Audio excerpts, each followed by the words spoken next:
The Frozen Mystery. The planet of Orwin was a land of endless winter. Snowstorms swept across the mountains, freezing rivers and covering valleys in white. But the most mysterious place of all was the frozen lake. It stretched wide under the pale moonlight, its surface like glass, smooth and endless. For generations, the people of the colony whispered stories about the lake. They said the ice was cursed. They said strange lights moved beneath the surface when the night was darkest. Children were warned never to go near, and even the bravest hunters kept their distance. The lake was silent, yet alive. Sometimes in the dead of night, soft, glowing. Shapes moved beneath the ice. Shadows no one could explain. The colonists told each other that the lake was not just frozen water, but a prison. A place where something had been buried long ago, something the galaxy wanted forgotten. One winter night, the wind howled across the colony. Inside a small cabin, a group of human explorers sat around a flickering heater, checking their scanners. They were tired after days of surveying the frozen land. But then, one scanner beeped. The crew leader, Captain Aaron, leaned forward, his eyes narrowing. "What is that signal?" he asked. The device showed faint life signs, weak but steady, and the signal was coming from deep beneath the frozen lake. At first, the crew laughed nervously. "It must be an error," one of them said. "Nothing can survive under that ice." But the scanner kept beeping. The captain stared at the frozen map, the blinking dot on the screen. "No error," he muttered. "Something is alive down there." The crew exchanged uneasy glances. The lake had always been feared, always avoided, and now the scanner confirmed the old stories. There was something under the ice, something alive. The next morning, the explorers marched across the frozen surface. Their boots crunched against the ice, the cold biting their skin even through heavy suits. The wind screamed around them, carrying snow like knives. One of them whispered, "I don't like this, Captain. This place feels wrong." But the captain pressed forward, his eyes fixed on the scanner. The signal grew stronger with every step. Finally, they stopped at the center of the lake. Beneath their feet, the ice glowed faintly, a pale blue light pulsing like a heartbeat. The crew gasped. "That's no natural ice," one whispered. The captain knelt, pressing his glove against the surface. The cold burned even through his suit, but he kept his hand steady.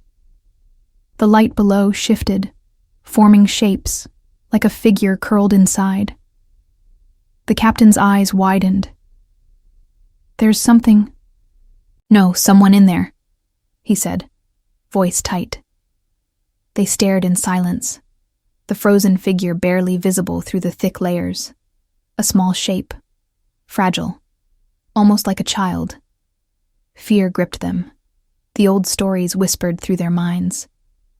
What if the legends were true? What if this was something cursed, something dangerous? But none of them could walk away. The sight of the figure trapped beneath the ice was too powerful, too haunting. They returned to the colony, bringing their recordings. The settlement leaders gathered, their faces pale as they watched the footage. The glowing figure beneath the frozen lake, still alive after who knew how many years. Arguments broke out. "Seal the area, leave it buried," one shouted. "This is not human business, it's alien," another agreed. But Captain Aaron's voice rose above the noise. "It is alive, whatever it is, and if it is alive, it deserves a chance."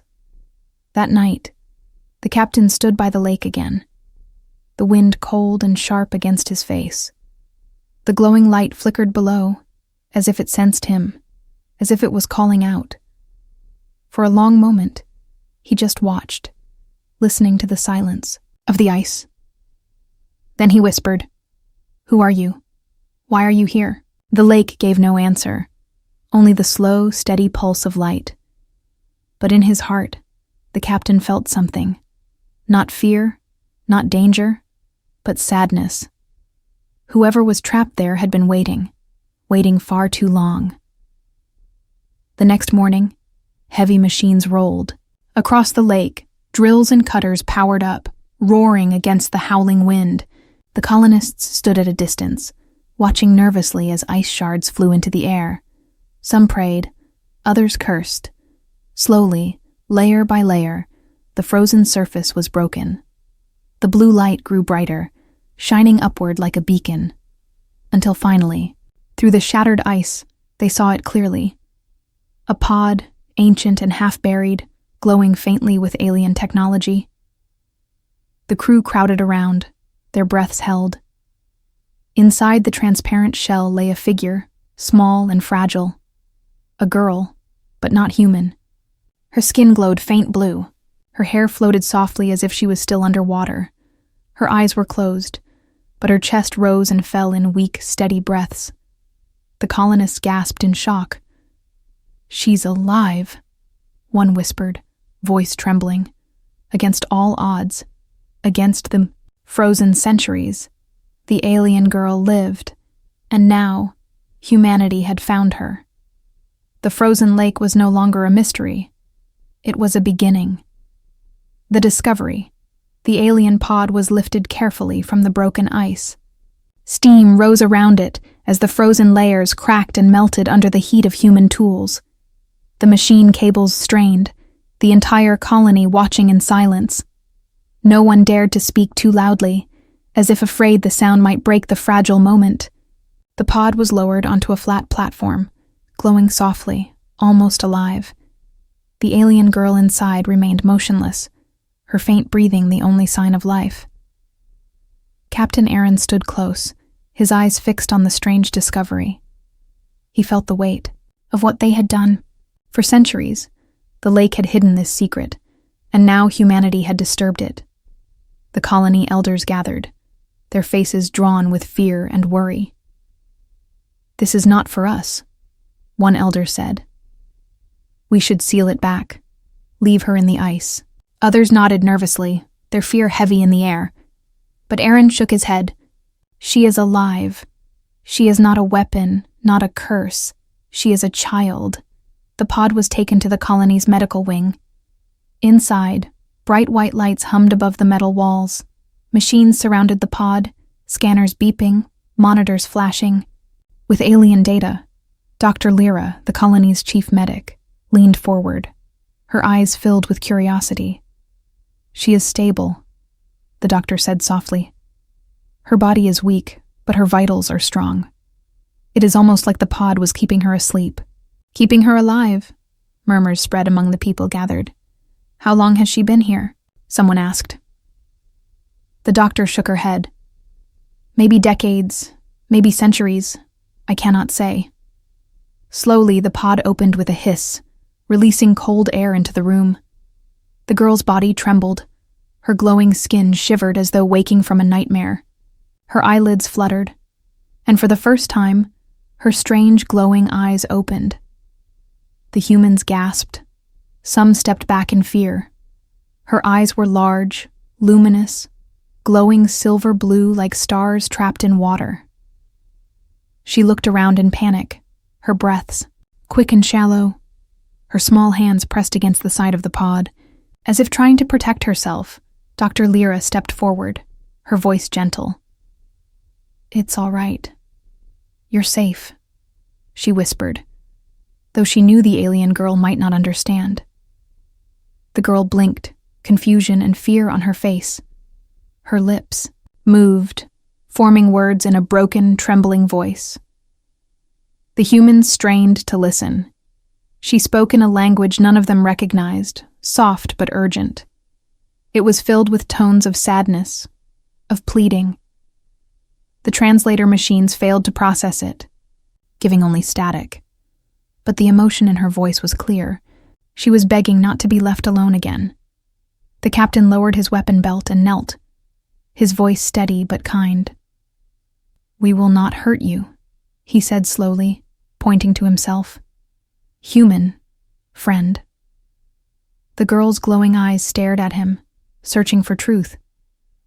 She tilted her head slightly, then whispered one clear word in broken English. Home. The room went silent.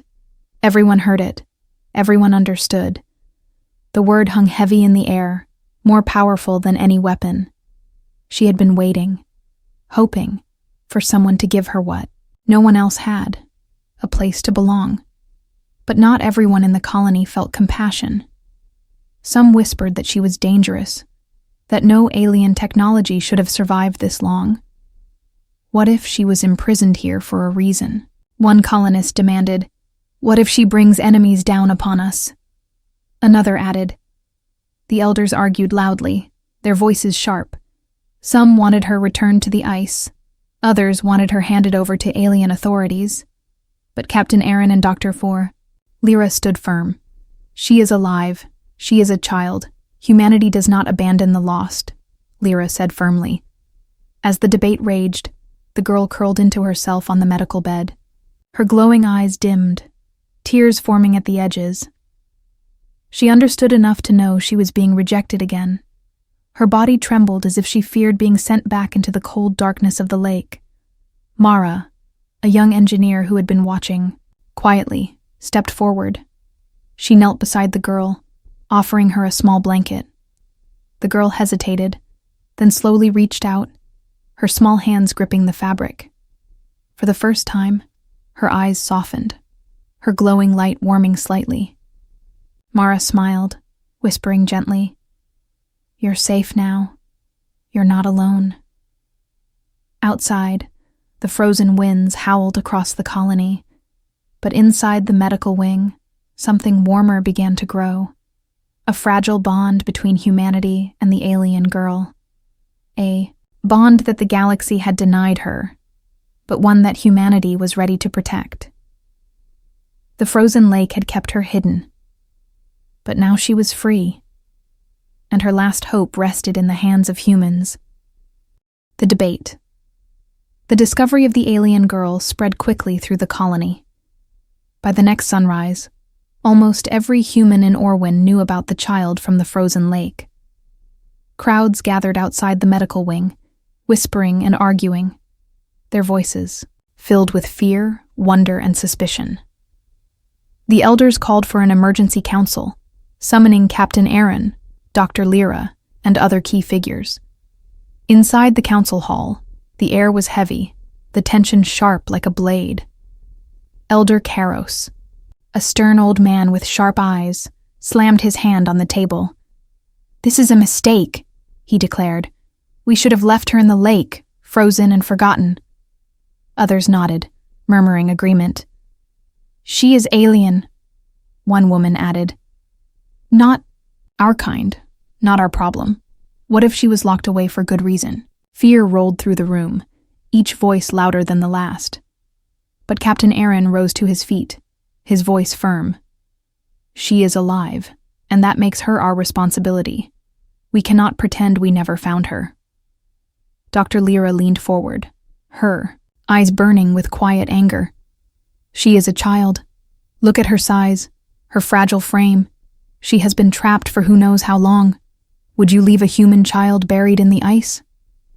Her words silenced the room for a moment, but then Elder Karos barked back. "She is not human. She could be dangerous. She could bring destruction upon us all." The debate raged on, voices clashing like storm winds. Some argued that the alien girl might be the reason the lake glowed at night, that perhaps she carried a curse, a power too dangerous to control. Others whispered that she could be a spy, a weapon sent to test humanity. Fear grew heavier, wrapping around the room like thick smoke. Meanwhile, in the medical wing, the alien girl sat quietly on the bed. Her glowing eyes darted nervously at the humans around her. She could not understand their words, but she could feel their fear. She hugged the blanket Mara had given her, small hands clutching it tightly. Tears glimmered at the edges of her eyes. She had been rejected so many times before, and she knew rejection when she saw it. Mara entered the hall quietly, standing near the doorway as the council argued. Her Patience finally snapped, her voice cutting through the noise. "Enough," she said sharply. All heads turned to her, surprised at her interruption. Mara stepped forward, her eyes blazing. "You are all talking about her like she is an object, a curse, a problem. But she is not a thing. She is a living being. She is scared, and she is alone. Every world she has touched has thrown her away. Do you want humanity to do the same?" Her words struck the room like thunder. The council fell silent, some looking ashamed, others stubborn. Captain Aaron nodded in agreement, his voice steady. "Mara is right. Humanity is not known for abandoning the helpless. We fight, we struggle, and we protect those who cannot protect themselves. That is what makes us different. That is what makes us strong." Still, Elder Karos refused to yield. He leaned forward, his voice low and sharp. "Your words are noble. But what if she destroys us? What if she brings the galaxy down on our heads?" His question hung in the air, a shadow none could ignore. At that moment, Dr. Lyra entered, carrying her medical tablet. Her voice was calm but strong. "She is weak, not dangerous. She barely has the strength to stand. Her body is malnourished, her systems fragile. If we do nothing, she will not survive." Lyra paused, her eyes moving across the council. "Do you want to be remembered as the people who let a child die because of fear?" The silence was thick, broken only by the howling of the winter winds outside. Finally, the council voted, their decision split and fragile. The girl would be allowed to stay, for now. But the elders warned Captain Aaron and Dr. Lyra, "If she brings danger to us, the responsibility is yours." Back in the medical wing, Mara knelt beside the girl again. She offered her food, a small piece of bread. The girl hesitated, then slowly reached out, her glowing fingers brushing Mara's hand. She took the bread and ate, her eyes softening with a hint of trust. Mara smiled warmly, whispering, "You're safe here." The girl did not understand the words, but she felt the meaning.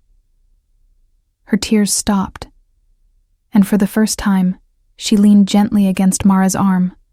Captain Aaron stood at the doorway, watching silently. He knew the fight was far from over.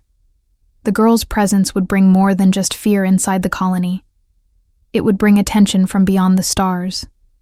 The debate inside the council was only the beginning. But looking at the fragile alien child resting against Mara, Aaron knew one thing for certain. Whatever storm was coming, humanity had already chosen its side. The frozen lake had given up its secret, and humanity had taken its first step into a battle far greater than anyone imagined. The awakening. The alien girl lay under the soft white lights of the medical wing. Her breathing was slow, steady, but her glowing eyes flickered with unease whenever humans passed near her bed. For days she had been watched, studied, whispered about. The colony moved like a place divided, half in awe of her survival, half in fear of what she represented. Dr. Lyra checked her vitals carefully, her voice calm and steady. "She is healing," the doctor reported to Captain Aaron, "but her body is fragile, almost like she has not eaten or moved in years. It is a miracle she survived at all." Aaron nodded. Though his eyes never left the girl, her glowing skin shimmered faintly, her silver blue eyes darting from face to face with both fear and curiosity. It was clear she understood more than anyone realized. Mara visited often, carrying small gifts, simple things from the colony. She gave the girl a soft wool scarf, the kind humans wore to protect against the endless cold. The girl touched the fabric with trembling fingers, her glowing eyes wide with wonder. For a moment, she almost smiled, though her lips quivered with uncertainty. Mara sat beside her, speaking softly even though the girl could not understand all the words. "You're not alone anymore," she whispered. "We are here." The girl tilted her head, listening. She tried to repeat the word alone, her voice shaky but clear. Her accent was strange, broken, but her effort made Mara's heart ache. She wanted to learn, wanted to connect. Outside the medical wing, the debates had not ended. The colony's council continued to argue about her fate. Some wanted her returned to the frozen lake. Others wanted her handed over to alien authorities, but Captain Aaron and Dr. Lyra defended her fiercely. "Every world abandoned her," Lyra said firmly. "Do you want humanity to be the next?" One evening, as the storm winds howled outside, the girl awoke from a restless sleep. Her glowing eyes opened wide, and she gasped, her small body trembling. She whispered rapidly in her own language, pointing to the ceiling. The humans around her did not understand, but the fear in her voice was clear. Something was coming. The translator machine struggled, but a single word came through in broken fragments. Hunt. Hunting. Again, the humans exchanged worried glances. Was she warning them, or remembering the past? That night, Mara sat with her again. The girl looked into Mara's eyes, desperate, and tried again in broken English. "They send me back. Always. Back. Not wanted." Her voice cracked, her glowing eyes filling with tears. She pressed a small hand to her chest, then whispered one fragile word. "Home." Mara's throat tightened, her heart breaking for the child. She held the girl gently, whispering, "This is your home now, I promise." The girl closed her eyes, tears slipping down her glowing cheeks. For the first time, she let herself lean into the arms of a human. And in that moment, she began to trust. The next day, she surprised everyone. She walked, weak but steady, across the room. Her bare feet left faint glowing prints on the cold floor. The colonists gasped as they watched through the glass. She moved slowly to the window, pressing her glowing hands against the frost, staring out at the snow-covered world. Her eyes filled with wonder, as though she had never seen such freedom before. But the peace was fragile. Captain Aaron received a coded transmission from the outer watch posts. Unidentified signals had been detected in orbit, small, fast ships circling the planet, scanning, searching. Aaron's jaw tightened as he read the report. "They know," he muttered. "Someone knows we found her." He didn't tell the girl, but she seemed to sense it. That night, she sat awake, trembling under the blanket, her glowing eyes fixed. On the sky beyond the window, she whispered the same broken word again and again. "Back, back." Not again.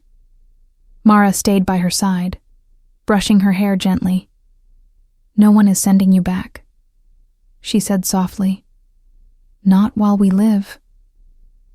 The girl's small hand clung tightly to Mara's arm, her glowing eyes finally closing as exhaustion took her. But her fear lingered in the air, heavy and unspoken. The council grew restless when they heard about the signals in orbit. "This is exactly what we feared," Elder Caro snapped. "Her presence will bring death to us all." But Captain Aaron stood firm, his voice like iron. "If they come, we will face them. Humanity does not surrender the innocent." The debate erupted into chaos, but in the end, the choice had already been made. The humans had awakened something more than just a child. They had awakened the anger of the galaxy and the hope of the girl as the storm raged outside. The alien girl slept peacefully for the first time in centuries. Her fragile trust wrapped around Mara like invisible threads. The humans knew danger was coming, but they also knew something else, something stronger. For the first time, the girl believed she might not be abandoned again. For the first time, she believed she had a chance at home. The threat The storm had just passed when the alarms began to scream across the colony. Red lights flashed inside the control center, voices shouted through comms, and screens filled with warnings. The outer watch posts confirmed it. Multiple. Alien ships had entered the planet's orbit. They were fast, armed, and moving with precision. Humanity was no longer alone on Orwin. Captain Aaron stood in the command room, his jaw tight. "Put them on the main screen," he ordered. The display flickered to life, showing sleek dark ships with glowing symbols etched into their hulls. They hovered above the frozen world like predators circling their prey. Every colonist watching felt the same chill run down their spines. The aliens had come for the girl. A voice crackled through the comms, cold and commanding. "This is not your concern, humans. You have taken what is forbidden. Return the subject to us immediately." The colonists froze, their fears confirmed. The girl was not just a child. She was something the galaxy had tried to erase. Aaron kept his voice steady. "She is alive. She is under our care. Who are you to demand we surrender her?" The alien voice grew harsher, filled with disgust. "She is a mistake, a failed creation, a danger to all who keep her. She was imprisoned for a reason. If you protect her, you will suffer her curse." Murmurs spread through the humans in the command room. The warnings of Elder Karos echoed in their minds. Perhaps the legends were true. Perhaps she had been locked away for good reason. But deep down, Aaron remembered the way the girl had whispered the word home. He remembered her tears, her trembling hands, her fragile trust, and he knew the aliens were lying. The council gathered quickly, fear spreading like fire.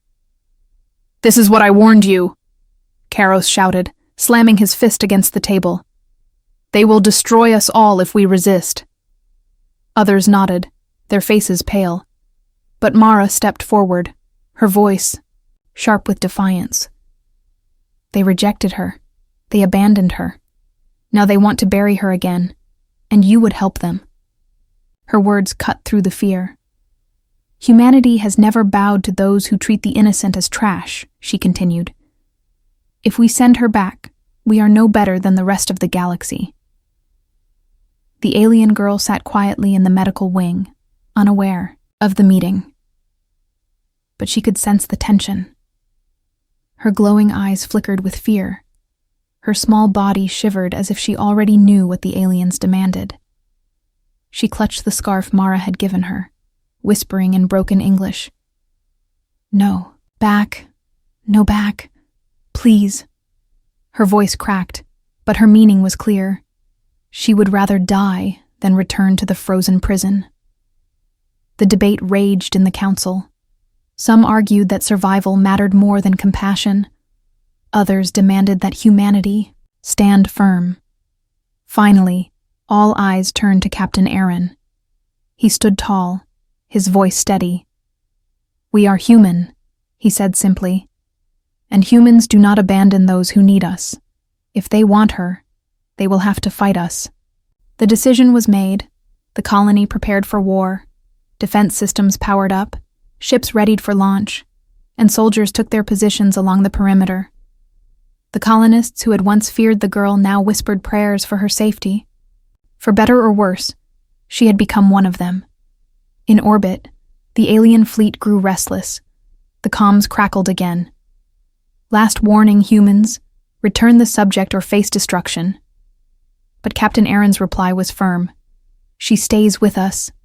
The silence that followed was heavier than any storm. Moments later, the sky above Orwin lit with fire. Alien ships descended through the clouds, weapons glowing, engines roaring. The humans braced for impact as the first blasts shook the ground. The frozen lake itself trembled, cracks spreading across its surface, glowing faintly as though it too felt the conflict. Inside the medical wing, the alien girl screamed, clutching her head. Her glowing body flickered with energy, the machines around her sparking and failing. Dr. Lyra rushed to her side, shouting, "She's reacting to the attack. She feels it."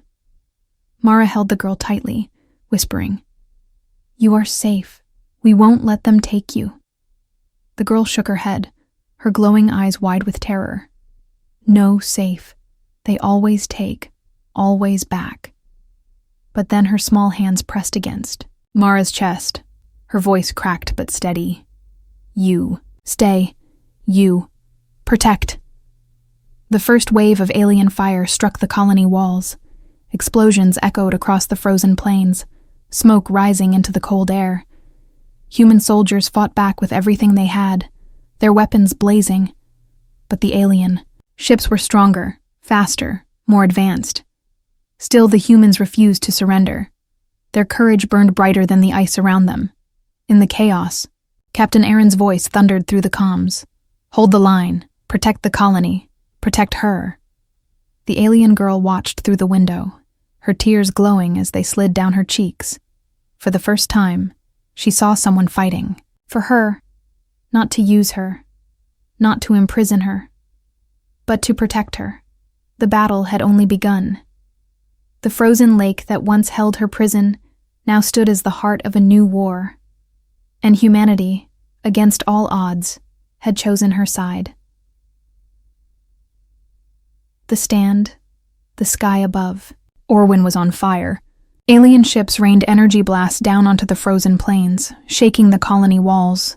Explosions echoed through the snowfields, smoke and flames rising against the endless winter sky.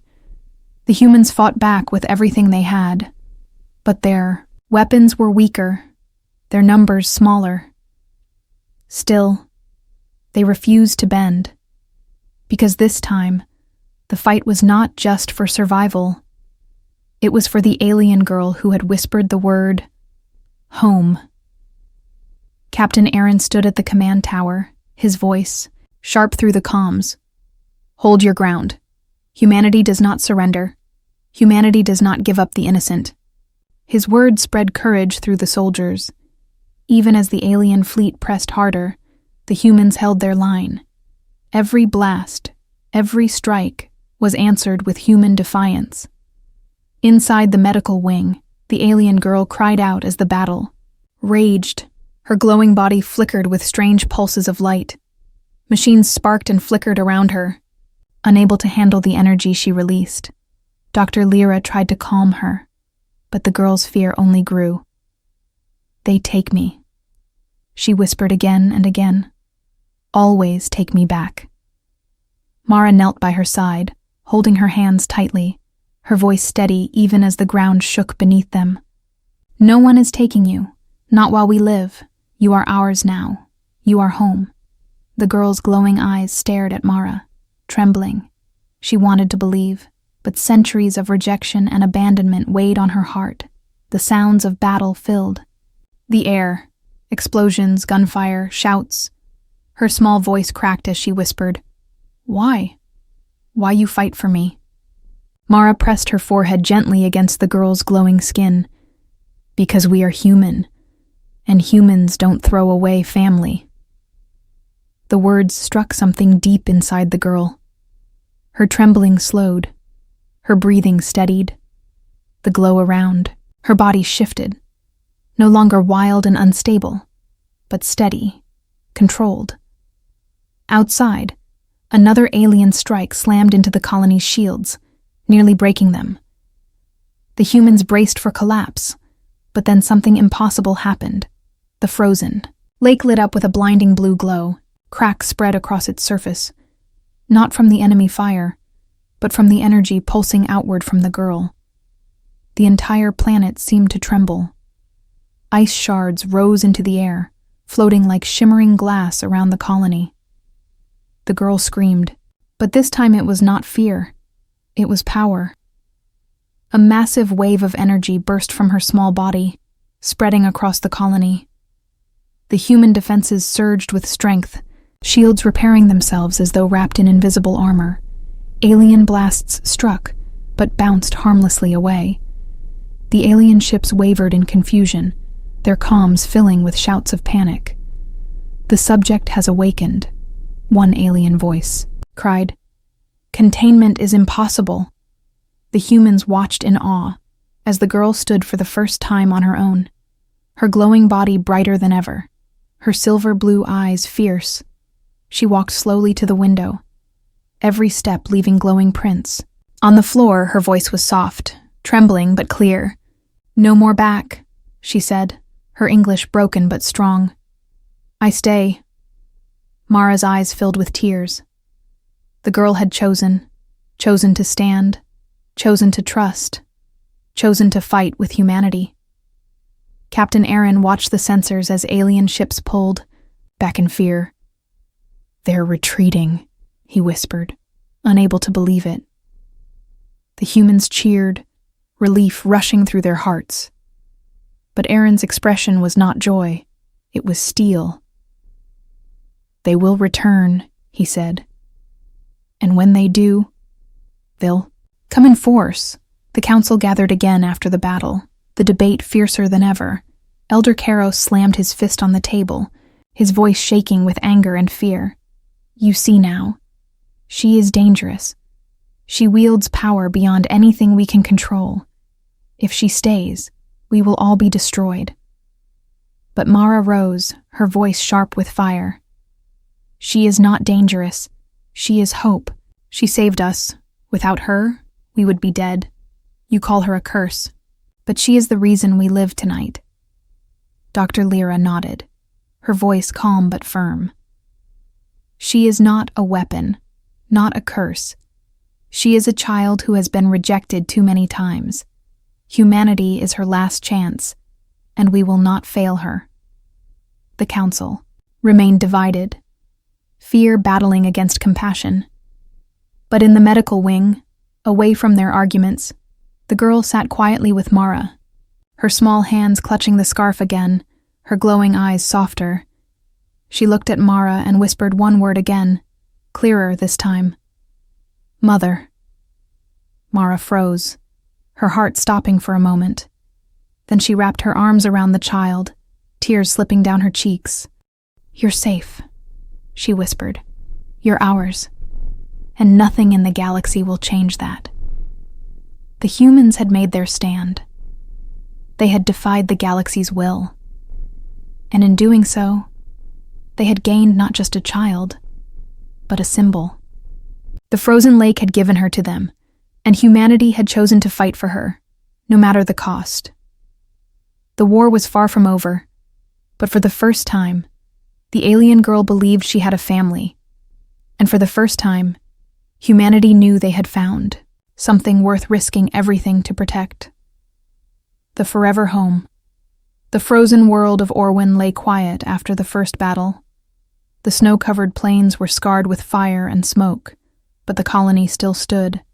Human banners fluttered in the icy wind, proof that they had survived against impossible odds.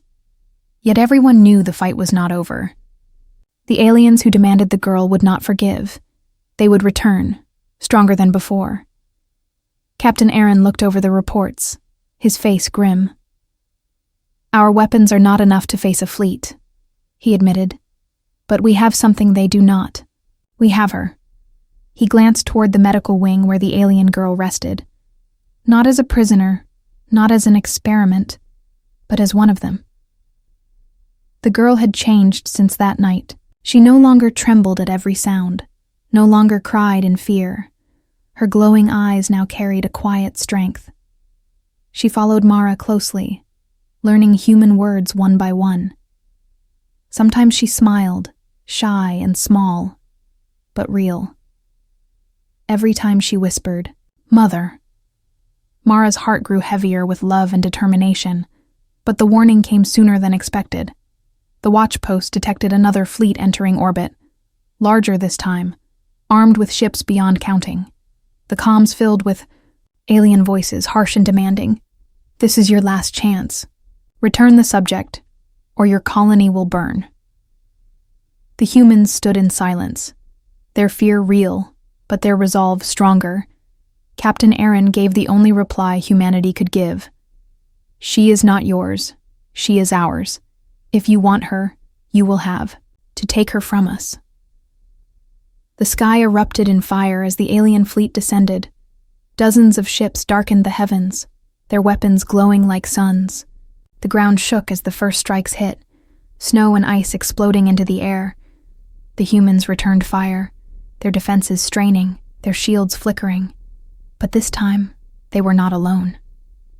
The alien girl stepped outside for the first time.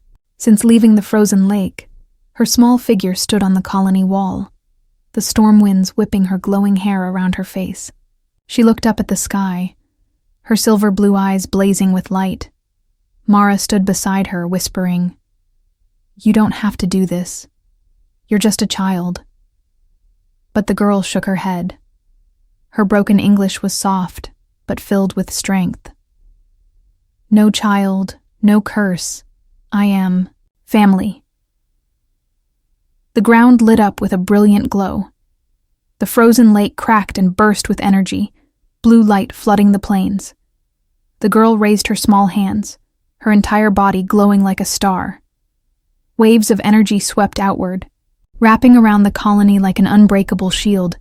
Alien blasts struck again and again, but they shattered against her power. The humans watched in awe, their fear replaced by hope. The alien fleet panicked, their comms filled with desperate voices. "She has bonded with them," one voice cried. "She is uncontrollable now. She has chosen." Their ships faltered as the girl's energy surged higher. The frozen lake rose in great shards of ice, striking at the alien fleet like spears. One ship after another was torn apart, crashing into the snowy plains. The galaxy's hunters had become the hunted. Captain Aaron gave the order. "Push them. Back. Drive them out." Human ships soared into the sky, fighting alongside the girl's radiant power. The battle raged until the alien fleet broke, retreating into the void. Their final transmission was bitter and filled with hate. "The subject is lost. Humanity has doomed itself." But the humans did not hear doom. They heard victory. When the battle ended, the colony stood unharmed. The people gathered in the central square, their eyes on the small glowing figure who had saved them. The girl stood beside Mara, her breathing heavy, but her smile soft. For the first time, she looked safe. For the first time, she looked free. The elders, even Karos, could no longer argue. Humanity had fought, bled, and survived because of her. She was no longer the subject, no longer the mistake. She was theirs. Mara knelt, placing both hands gently on the girl's shoulders. "You have a home now," she whispered, her eyes filled with tears. "You are one of us." The girl's glowing eyes softened, and she whispered back the word she had carried through centuries of rejection. "Home." The colony erupted in cheers, their voices rising into the frozen sky. The frozen lake was no longer a prison. It was a place of legend, the place where humanity had found a daughter. The galaxy would remember this world, not as the place of rejection, but as the place where humanity proved, once again, why they were feared and respected. Because humans did not abandon, humans did not surrender. Humans gave family to the unwanted, and in doing so, they changed the fate of a child, and perhaps the fate of the galaxy itself. The alien girl looked at the stars above, her glowing eyes full of peace. She whispered one final time, her voice filled with hope. "I have a forever home."